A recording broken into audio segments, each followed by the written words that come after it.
تو ابراہیم علیہ السلام نے فرمایا میرا خدا وہ ہے جو موت بھی دیتا ہے اور زندگی بھی دیتا ہے۔ تو نمرود نے کہا یہ کام تو میں بھی کر سکتا ہوں۔ تو ابراہیم علیہ السلام نے فرمایا کہ تو کیسے کر سکتا ہے؟ اس نے قید خانے سے 2 قیدی منگائے، ایک کے بارے میں فیصلہ ہو چکا تھا کہ یہ بے گناہ ہے، اس کو چھوڑ دیا جائے، اس نے اسے قتل کر دیا، اور دوسرا جو کہ مجرم تھا جس کے بارے میں فیصلہ ہو چکا تھا کہ اسے سزائے موت ہوگی، اس کو چھوڑ دیا، یعنی جو مجرم تھا اس کو چھوڑ دیا، اور جو بے گناہ تھا جس کے بارے میں فیصلہ ہو چکا تھا کہ اس نے کوئی غلطی نہیں کی لہٰذا اس کو چھوڑ دیا جائے، تو اس کو قتل کر دیا، اور کہنے لگا کہ دیکھو جس نے مرنا تھا میں نے اسے زندگی دے دی، اور جس نے زندہ رہنا تھا اسے میں نے موت دے دی۔ ابراہیم علیہ السلام سمجھ گئے کہ یہ بیوقوف آدمی ہے، یہ موت و حیات کی سمجھتا نہیں ہے۔ تو ابراہیم علیہ السلام نے فرمایا کہ میرا خدا وہ ہے جو سورج کو مشرق سے نکالتا ہے اور مغرب میں ڈبوتا ہے، اگر تو خدا ہے تو سورج کو مغرب سے نکال دے۔ چنانچہ وہ لاجواب ہو گیا، اسے اس بات کا کوئی جواب نہیں بن سکا، تو بجائے اس کے کہ ابراہیم علیہ السلام کی بات کو مان لیتا، اس نے حکم دیا کہ ابراہیم علیہ السلام کو آگ کے اندر ڈال دیا جائے۔ چنانچہ ایک بہت بڑی آگ جلائی گئی، اور جس کے اندر سرکاری طور پر بھی آگ ڈالی گئی، اور لوگ بھی لکڑی اکٹھے کر کے لاتے رہے، اور ایک بہت بڑا جو ہے چخا انہوں نے تیار کیا اور اس کے اندر آگ ڈالی گئی۔ پھر اس کے بعد اس آگ کو جلایا گیا، جب اس کے شعلے آسمان سے باتیں کرنے لگے تو ابراہیم علیہ السلام کو اس آگ کے اندر ڈال دیا گیا۔ ابراہیم کو آگ کے اندر ڈالا تو اللہ تعالیٰ نے فرمایا یا نارو کونی بردم و سلاما علی ابراہیم، اے آگ تو ابراہیم علیہ السلام پر ٹھنڈی ہو جا اور سلامتی ہو جا۔ چنانچہ انہوں نے جب ابراہیم علیہ السلام کو دیکھا کہ انہیں آگ کے اندر ڈالا گیا ہے، تو آگ کے درمیان ایک حلقہ بنا ہوا ہے، اور وہاں پر جو ہے باغ بنا ہوا ہے، سبزہ ہے، اور درمیان میں ابراہیم علیہ السلام بیٹھے ہوئے۔ تو وہ حیران و پریشان ہو گئے کہ ابراہیم علیہ السلام پر تو آگ ٹھنڈی ہو گئی۔ ابراہیم علیہ السلام اس آگ سے بچ گئے، اور اللہ تعالیٰ نے اس آگ کو ابراہیم علیہ السلام پر سلامتی کر لیا۔ اس وقت ابراہیم علیہ السلام کو اللہ تعالیٰ نے، جب آپ آگ سے نکلے تو اللہ تعالیٰ نے حکم دیا ابراہیم علیہ السلام کو کہ آپ یہاں سے ہجرت فرمائیں۔ چنانچہ ابراہیم علیہ السلام نے عراق سے ہجرت کی، اور آپ کے ساتھ آپ کے بھتیجے حضرت لوط علیہ السلام بھی تھے، اور آپ کی بیوی حضرت سارہ رضی اللہ تعالیٰ عنہ بھی تھی۔ حضرت سارہ جو ہیں یہ حضرت ابراہیم علیہ السلام کے چاچا کی بیٹی تھی اور آپ کی بیوی تھی، اور فرماتے ہیں کہ حضرت حوا کے بعد دنیا کی حسین ترین عورتیں جو ہے حضرت سارہ تھی، بہت زیادہ خوبصورت تھی۔ تو ان کو لے کر اور مال و دولت اپنا لے کر ابراہیم علیہ السلام پھر یہاں سے ہجرت فرمائی، اور آپ شام چلے گئے یا فلسطین چلے گئے۔ یہ جو میں نے آپ کو بتایا یہ عراق کا ایک نقشہ ہے، ٹھیک ہے۔ اس وقت عراق کے ساتھ ادھر شام لگتا ہے موجودہ زمانے میں، ٹھیک ہے، اور شام کے ساتھ یہاں لبنان ہے، اور لبنان کے ساتھ نیچے یہ اردن ہے، اور ادھر جو ہے یہ فلسطین ہے۔ اس وقت یہ نقشہ ہے تقریباً، ٹھیک ہے۔ ابراہیم علیہ السلام کے زمانے میں یا پہلے، یعنی موجودہ اس بات کے بعد سے پہلے، آج سے 200 سال پہلے، 300 سال پہلے، یہ ساری جو علاقہ تھا نا، اس کو ارض شام کہا جاتا تھا۔ یہ سب ارض شام ہوتی تھی، ٹھیک ہو گیا۔ اس کو ارض مقدس بھی کہتے تھے، سرزمین انبیاء بھی کہتے تھے، یہ انبیاء کی سرزمین ہے، ٹھیک ہے، اور شام بھی کہلا جاتا تھا۔ خواہ یہاں کوئی ہو، یہاں ہو، یہاں ہو، یہاں، اسے شام ہی کہتے تھے۔ بات سمجھائی نہیں ہے؟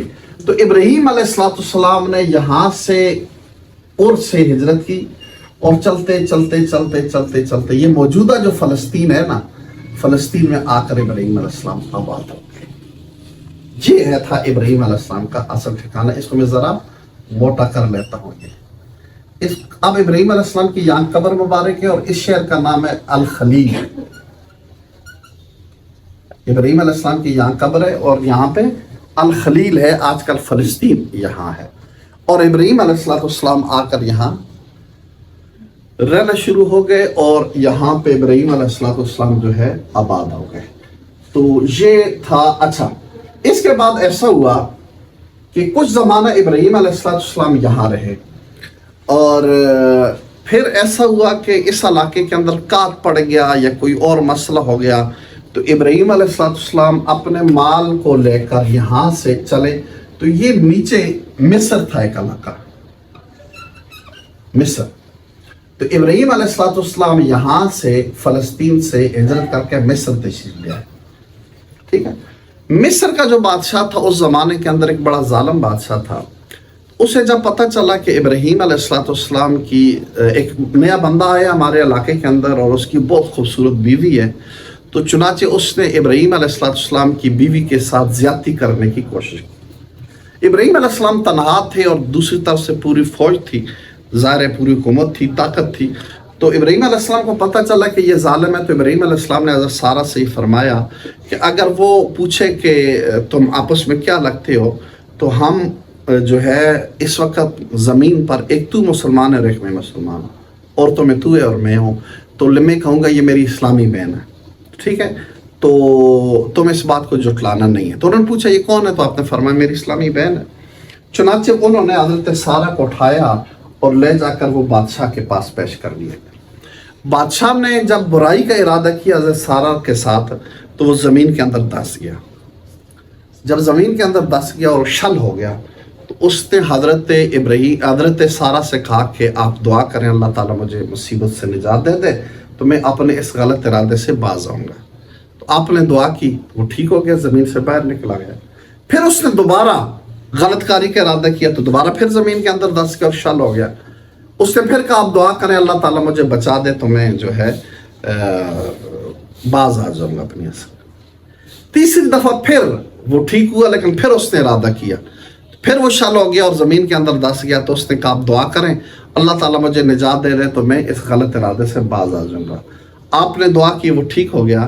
تو اس نے اپنی بیٹی جس کا نام حضرت ہاجرہ تھا، اس کو کنیز کے طور پر، خدمتگار کے طور پر حضرت ہاجرہ کے حوالے کیا کہ یہ بہت عظیم، حضرت سارہ کے حوالے کیا کہ یہ بہت عظیم عورت ہے اور اس کا خاوند بھی بہت عظیم ہے اور بہت اعلیٰ خاندان ہے، تو میری بیٹی جو ہے اس اعلیٰ خاندان کے اندر رہے. چنانچہ اس نیت کے ساتھ اس نے حضرت ہاجرہ کو حضرت سارہ کے حوالے کیا، اور حضرت سارہ کو لے کر پھر جو ہے حضرت ابراہیم علیہ السلام اور حضرت سارہ جو ہے واپس دوبارہ یہاں مصر سے اپنے آبائی، یہ جو علاقہ تھا نا ارض فلسطین، یہاں پر آئے اور یہاں آ کر یہ دونوں آباد ہو گئے. تو یہ ابراہیم علیہ السلام کی زندگی کا کچھ خلاصہ تھا. اور آپ کے جو سفر دو ہوئے ہیں، ایک سفر آپ نے عراق سے کیا تھا فلسطین کا، اور دوسرا آپ نے سفر کیا ہے مصر سے، وہاں سے مصر کا، اور مصر سے واپس جو ہے فلسطین کا. راستے کے اندر اس علاقے کے اندر آپ نے اپنے بھتیجے حضرت لوط علیہ السلام کو اللہ تعالیٰ نے نبی بنایا تھا، تو اس علاقے کے اندر چھوڑ دیا تبلیغ دین کرنے کے لیے. ٹھیک ہے. اور آپ یہیں پہ رہے، جو بعد میں حضرت لوط علیہ السلام کا واقعہ آپ نے قرآن میں پڑھا ہے، یہی اس علاقے میں پیش ہوا. تو یہ ابراہیم علیہ السلام کی زندگی کچھ واقعہ ہے. اس سے آگے انشاءاللہ العزیز میں کل آپ کے سامنے بیان کروں.